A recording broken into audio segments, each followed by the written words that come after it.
नमस्कार। काफी गैप के बाद मैं आपके बीच फिर से उपस्थित हुआ हूं और एक नए क्लेवर और एक नई टॉपिक के साथ जो आईएएस के प्रीलिमिनरी से लेकर मेंस एग्जामिनेशन से लेकर के इंटरव्यू तक की आपके काम आएगा। तो ऐसे कुछ जनरल विषयों पे हम बात करेंगे जो आपके जीवन के तैयारी के हर पड़ाव, चाहे प्रीलिमिनरी हो, चाहे मेंस हो, चाहे इंटरव्यू हो, सब जगह काम आएगा, इवन उसके बाद सिलेक्शन के बाद भी। तो नया टॉपिक है, नया क्लेवर है और हम शुरू करेंगे इसको। That is logistics. What is logistics? बड़ा नाम आपने सुना होगा कि लॉजिस्टिक कंपनियां, लॉजिस्टिक फर्म, लॉजिस्टिक सुविधाएं वगैरह वगैरह।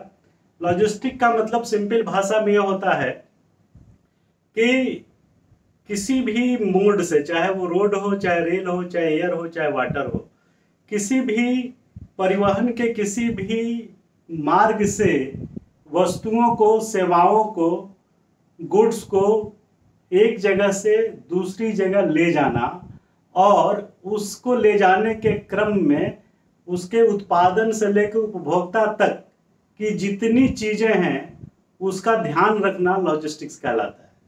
मतलब कि अगर कोई प्रोडक्शन हो रहा है किसी फैक्ट्री में, तो प्रोडक्शन के बाद वो वेयर हाउस में जाएगा, वहाँ स्टोर होगा, वहाँ पे पैकिंग होगी, लेबलिंग होगी, मार्किंग होगी, उसके बाद वहाँ से रेलवे स्टेशन आएगा, फिर रेल मार्ग से डेस्टिनेशन पे जाएगा, फिर वहाँ अनलोड होकर के फिर वो या तो सीधे डिलीवरी पॉइंट पे जाएगा या फिर किसी वेयर हाउस में जाएगा और वहाँ के बाद फिर कंजम्पशन पॉइंट जो फाइनल कंज्यूमर है वहाँ तक पहुँचाना।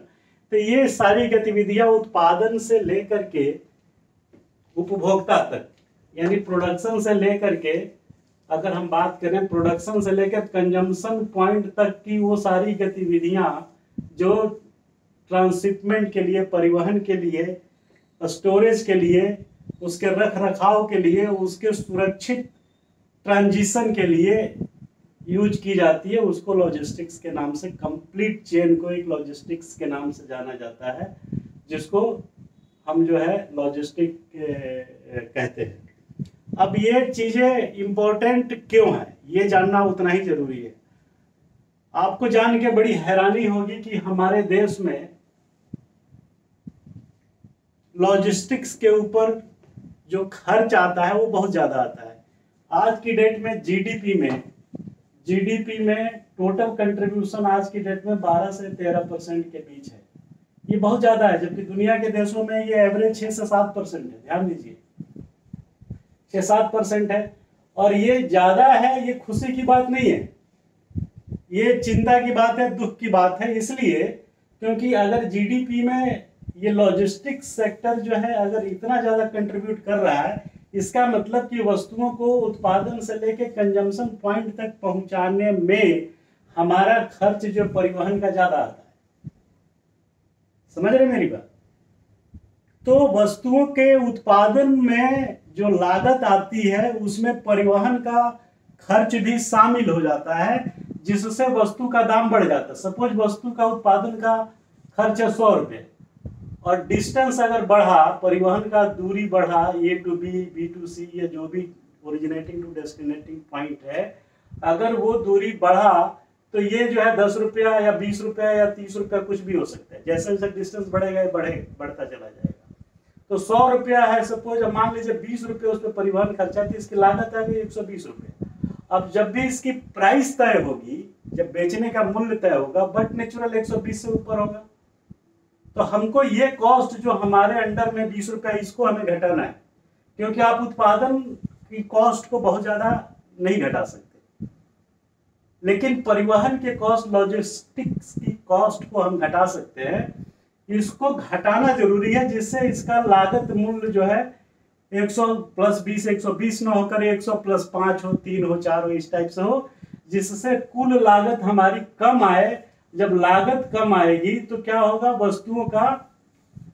वस्तुओं का निर्यात बढ़ेगा देश से। निर्यात कैसे बढ़ेगा? जब आपकी लागत कम होगी। अगर लागत डाउन है तभी अब जाएगा निर्यात। नहीं तो होगा क्या कि ग्लोबल मार्केट में आपकी वस्तुओं का जो मूल्य है वो कंपीट नहीं कर पाएगा दूसरे देशों के तुलना में। चाइना का माल इसलिए ज्यादा सस्ता हो जाता है। उसकी लॉजिस्टिक्स कॉस्ट, लेबर कॉस्ट सस्ती है। चाइना में जीडीपी में कंट्रीब्यूशन 6 से 7% है लॉजिस्टिक का, जबकि इंडिया में ज्यादा है। तो हमको इस लॉजिस्टिक्स कॉस्ट यानी परिवहन, स्टोरेज और ये जो लोकल ट्रांसशिपमेंट है, इस कॉस्ट को घटाना है। इसलिए घटाना है जिससे कि प्रोडक्शन की कॉस्ट में कमी आए। किसको लेकर के? परिवहन को लेकर के, लॉजिस्टिक को लेकर के। और जब परिवहन की कॉस्ट कम होगी तो वस्तुओं की दाम कम होगा और निर्यात बढ़ेगा। तो हमारा टारगेट निर्यात बढ़ाने पे है, जिससे हम ग्लोबल मार्केट में compete कर सके। तो इसीलिए जरूरी है। और बट नेचुरल की अगर वस्तु की लागत कम होगी तो प्राइस कम हुआ तो हमारे डोमेस्टिक कंजम्पशन में भी वो उतना ही फायदेमंद होगा। ये ऐसी बात नहीं कि सिर्फ निर्यात में फायदा होगा, डोमेस्टिक भी फायदा होगा। अब ये कैसे इसको हम इस लागत को कम करें, ये बड़ा जरूरी चीज है। सपोज यहाँ प्रोडक्शन हो रहा है, यहाँ कंजम्पशन पॉइंट ये है, यहाँ पे कुछ और सेंटर है जो इसको सर्व कर रहा है, इस प्रोडक्शन पॉइंट को। ये है कंजम्पशन पॉइंट और ये है आपका एक दूसरा सेंटर जो इस दोनों को सर्व कर रहा है। अब हमारे साथ प्रॉब्लम क्या है कि हम जहाँ प्रोडक्शन करते हैं कंजम्पशन पॉइंट वहीं पे सेंट्रलाइज हो जाए तो बहुत अच्छी बात है, या जहाँ पे कंजम्पशन पॉइंट है, डिमांड पॉइंट है, उसके आसपास ही हम प्रोडक्शन यूनिट लगाए, ये एक अच्छी बात है। या नेक्स्ट चीज ये हो सकता है कि हम जगह जगह जो है हब बना दे। कैसे हब बना दे? यहाँ प्रोडक्शन हो रहा है, ये कंजम्पशन पॉइंट है, तो यहाँ पे ये स्टोरेज फैसिलिटी दे दे, यहाँ पे स्टोरेज फैसिलिटी दे दे, जब डिमांड हो तब यहाँ से ये चीजें यहाँ से ट्रांसशिप हो। उसी तरीके से जो कंजम्पशन पॉइंट है यहाँ पे वेयर हाउस और स्टोरेज बढ़ाए, और जो प्रोडक्शन यूनिट है यहाँ से लाके इसको यहाँ जो है स्टोर करें। तो ये कैसे संभव है? जब जगह जगह जो है हमारी ट्रांसशिपमेंट के लिए, ट्रांसपोर्टेशन के लिए जगह जगह जो है टर्मिनल्स बन जाएंगे, जहाँ पे हम स्टोर कर सकें और जब जरूरत हो तो उस हिसाब से उसको भेज सकें। दूसरी चीज कि हम जगह जगह जब हब बनाएंगे, टर्मिनल्स बनाएंगे फ्रेट के लिए, वेयर हाउसिंग के लिए, तो ये सब टर्मिनल एक दूसरे से कनेक्टेड रहेंगे, जिससे जो है आसानी से जो है मूवमेंट हो सकता है। अभी क्या है कि ये सब टर्मिनल्स नहीं है, ना वेयर हाउस है, ना लोडिंग अनलोडिंग की कोई सुविधा है। तो होता क्या है कि हमारे पास सबसे लॉन्गेस्ट मार्ग से चीजों को ढोना पड़ रहा है। अगर ये चीजें सुगम इजिली मिल जाए, सपोज कि यहाँ प्रोडक्शन यूनिट है और यहीं पर लोडिंग अनलोडिंग की सुविधा और यहीं से स्टोरेज, और फिर जरूरत पड़ने पे जहाँ जहाँ भेजना वहाँ भेजा जाए, तो ये जो खर्चा है इतना घूम के आने का ये बचेगा। तो हम इसके लिए सरकार ने भी काफी बल दिया है और हम लोग भी इस चीज को समझना चाहिए कि इसको ओवरकम करने के लिए जो नेशनल हाईवे है, ट्रायंगल्स, गोल्डन क्वाड्रिलेटरल है, या और भी जो नेशनल हाईवे हैं, वहाँ पे जो सेंटर से इंडस्ट्रियल पार्क है उनके आसपास जो है ये सुविधाएं डेवलप की जानी चाहिए, जिसे फ्रेट टर्मिनल कहते हैं या वेयर हाउस कहते हैं, जिससे वहाँ पे चीजों को रखा जा सके। उसके बाद पोर्ट की कनेक्टिविटी होनी चाहिए।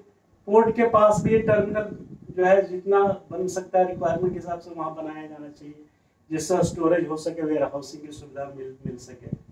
एयर कार्गो के लिए सेम फैसिलिटी डेवलप करना चाहिए।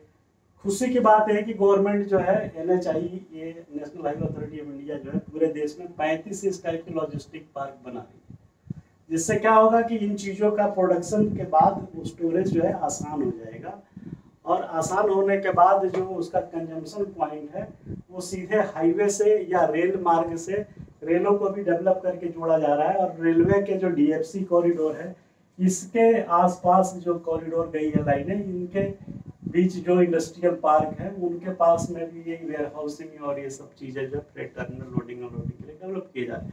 तो जितने ज्यादा से ज्यादा लॉजिस्टिक पार्क बनाएंगे, जितने ज्यादा से ज्यादा multi modal logistic park develop करेंगे, फ्रेट टर्मिनल डेवलप करेंगे, वेयर हाउस डेवलप करेंगे, देश में जहाँ जहाँ इंडस्ट्रियल हब है वहाँ पे इसको बनाएंगे, तो चीज़ों को रखना और वहाँ से जरूरत के हिसाब से डिस्पैच करना आसान हो जाएगा।